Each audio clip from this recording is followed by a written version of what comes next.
कडून चर्चा अशी की 100% सौरभ सोनवणे त्याच्यामध्ये आहे आणि त्याला वाचवण्यासाठी हे सगळ्या लोकांचं प्रेशर आहे आणि त्या या प्रेशरमुळे कुठतरी बजरंग सोनवणे सुद्धा भाजपमध्ये जाण्याचे चिन्ह आहेत, कारण की स्वतःच्या मुलाला वाचवण्यासाठी भाजपमध्ये जाण्यासाठी मुख्यमंत्र्याला त्यांनी भेट घेतली. विलास घुलेंना न्याय मिळू नये यासाठी बऱ्याचशा प्रवृत्ती कामाला लागलेल्या आहेत, कारण की त्याच्यामध्ये काहीतरी डमी लोक उभा करून विलास घुले आणि विलास घुलेचे बंधू असतील किंवा बाकी लोकांवर आरोप प्रत्यारोप करून हे प्रकरण रफादफा करण्याचा प्रयत्न सुरू आहे. कारण की यामध्ये काय झाले, कोणी कोण्या पक्षात असेल परंतु बजरंग सोनवणेला वाचवण्याचा सगळ्यांनी बजरंग सोनवणेच्या मुलाला बजरंग सोनवणे त्याच्यातून वाचवण्याचा केविलवाना प्रयत्न झाला होता. सुरेश धस भाजपचे आमदार आणि ती वकिली करताय बजरंग सोनवणेच्या मुलाची.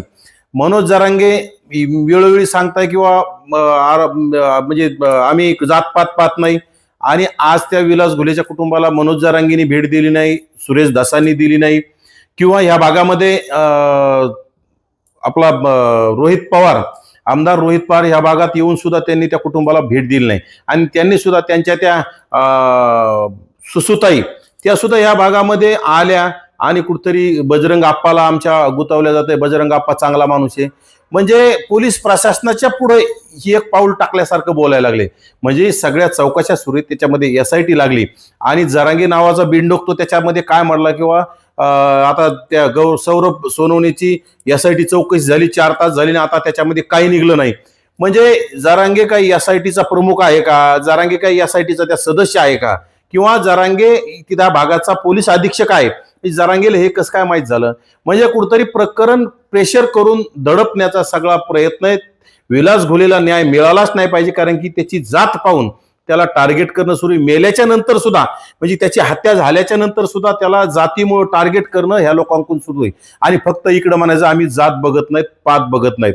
खरं तर त्याच्यामध्ये एकूण महिला कदमबाई नावाच्या एक महिला त्याच्यामध्ये आल्यात, त्या सुद्धा असं बोलताना त्यांची आपण जर मुलाखत बघितली, एखाद्या युट्यूब चॅनलने घेतलेली त्यांची मुलाखत, त्याच्यामध्ये सातत्यानं त्यांचा असं कन्फ्यूज विषय, काय बोलायचं आणि काय नाही बोलायचं, तारखाचा मेळ नाही, काय बोलतात त्याचं मेळ कळत नाही. म्हणजे सगळं स्क्रिप्टेड असल्यासारखा विषय वाटतो. त्यामुळं त्या कदमबाईची सुद्धा SITने चौकशी केली पाहिजे आणि त्याच्यामध्ये विलास घुले दोषी जर कोणी असेल तो विषय वेगळा, परंतु कुणी असा अचानक बाहेर येईल आणि त्या सौरभ सोनवणेला वाचवण्यासाठी बाहेर काढल्या बी जातील ना, कुठेतरी सुपाऱ्या देऊन सुद्धा बाहेर काढल्या जातील. कारण की हा इतिहास आहे, एखादं प्रकरण दडपण्यासाठी महिलांना समोर केलेले अनेक प्रकरण आपण बघितलेले आणि त्यातूनच हा चाललेला खेळ आहे. आणि त्या कदमबाई आजपर्यंत त्यांनी तक्रार का केली नव्हती पोलीस स्टेशनला, आजपर्यंत त्यांनी कधी हे बोलून दाखवलं नाही, कुठं कोणाला पैसे न्याय मागितला नाही. बजरंग सोनवणे सांगितलं. राहिला विषय ज्या कदमबाई म्हणतात तो ST समाजातला, महादेव कोळी समाजातला जो तरुण आहे माने नावाचा, त्यांनी त्यांच्यावर अन्याय केला, अत्याचार केला. पण मला त्याच्यात हास्यास्पद वाटतं किंवा मानेचं कुटुंब, मानेचं घर त्या गावामध्ये एक आणि प्रस्थापित समाजाची महिला, मग ते ठीक आहे मराठा असू किंवा OBC असू, ST समाजाचं एक घर त्या कुटुंबावर कसा अन्याय करू शकतं, त्या महिलेवर कसा अन्याय करू, याच्यामध्ये थोडं गौड बंगाल वाटतंय. त्यामुळं SITनं त्या कदमबाईची चौकशी केली पाहिजे, त्याच्यातून दूध का दूध पाणी का पाणी बाहेर आलं पाहिजे. कारण त्या कदमबाई बाहेर आल्यापासून कुठंतरी विलास मानेंनाच बदनाम करण्याचा हेतू आणि विलास मानेंचा भाऊ जो असं विलास घुले आणि विलास घुलेचा भाऊ रमेश घुले यांना बदनाम करायचं. रमेश घुलेंचे काहीतरी खोट्या नाट्या अगोदर त्यांच्यावर हे केस होत्या, ते केस होत्या, वाल्मिक कराड सोबतचे फोटो. आता फोटो कोणाचे कोणासोबत असतात, जरांगे सोबत अनेक लोकांचे फोटो आहेत, मग जरांगे सोबतचे लोक गुन्हेगार नाहीत का? फोटोचं आणि गुन्हेगारी करण्याचा याचा कुठलाही संबंध नसतो. परंतु आता हे चाललेला खेळखंडोबा आहे. नक्कीच आता हे जात पाहून वाचवण्याचा प्रयत्न आहे वेळोवेळी जरांगेनी. फक्त जरांगे आणि कसं आहे, सौरभ सोनवणे बजरंग सोनवणेचा मुलगा आहे आणि त्यांच्या मालकाच्या पक्षाचा खासदार आहे. कारण की जरांगेचे मालक पूर्वीपासून शरद पवार आहेत, सुसुताई आहेत, रोहित पवार आहे आणि त्यांच्या पक्षाचा खासदार आहे. मग त्याला ते वरून आदेशच आले असते ना वाचवण्यासाठी.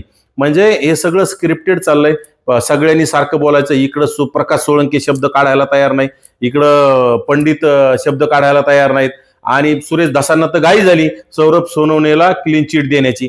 कारण की हे कुठतरी प्रकरण सगळ्यांनी मिळून घुलेलाच बदनाम करायचं आणि प्रकरण संपून सौरभ सोनवणेला वाचवण्याचा सगळा प्रयत्न आहे. आणि विशेषतः जर सौरभ सोनवणे याच्यामध्ये नसता तर बजरंग सोनवणेने मुख्यमंत्र्याची भेट घेण्याची घाई केली नसती आणि बजरंग सोनवणे सुद्धा सातत्यानं कुठतरी या लोकांच्या सहकार्यानं आम्ही निर्दोष आहोत सांगण्याचा केविलवाना प्रयत्न करतात. परंतु SITचा काय अहवाल बाहेर येतोय त्यानंतर ते दोषी आहेत का निर्दोष आहेत हे सांगणं आपल्याला कळलं. परंतु त्याच्या अगोदरच जरांगे असतील, धस असतील, हे लोक जर अगोदरच निकाल देत असतील तर हे काही न्यायाधीश नाहीत, हे काही SITचे प्रमुख नाहीत, हे किंवा पोलीस अधीक्षक नाहीत.